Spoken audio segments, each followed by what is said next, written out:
साध्वी प्राची ने मुतनाज़ा बयान दिया है। उन्होंने मदरसा एजुकेशन मौलाना महमूद मदनी, आतंकवाद, SIR और राम मंदिर को लेकर कई तीखे और मुतनाज़ा बयान दिए। उन्होंने कहा है कि हिंदुस्तान में मदरसे बंद होने चाहिए और दावा किया कि जब तक मदरसे बंद नहीं होंगे मुल्क से आतंकवाद खत्म नहीं होगा। साध्वी प्राची ने वेस्ट यूपी, शामली, मुजफ्फरनगर, सहारनपुर समेत कई मदरसों की रियासत और मरकजी सरकार से जांच कराने की मांग भी उठाई।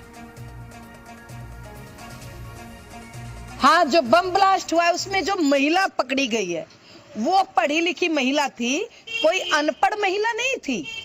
और उस महिला ने न जाने कितनी महिलाओं को आतंकवाद की ट्रेनिंग दी होगी, वो भी मदरसे की पढ़ी हुई है। इसीलिए कह रही हूँ, इन मदरसों पर रोक लगनी चाहिए, मदरसे समाप्त होने चाहिए। जिस दिन मदरसे समाप्त हो जाएंगे, बंद हो जाएंगे, उस दिन आतंकवाद खत्म हो जाएगा मेरे भाई।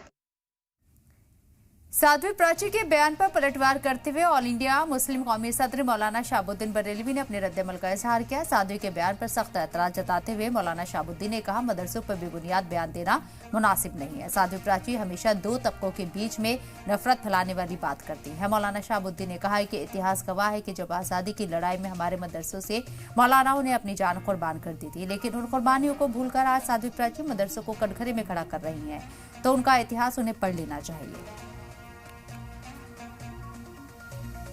जी संविधान के खिलाफ बोल रही हैं।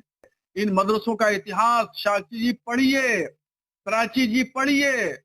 अगर आप अनपढ़ हैं, अज्ञानी हैं, तो मैं ज्ञान दे रहा हूं। मदरसों का इतिहास रोशन है।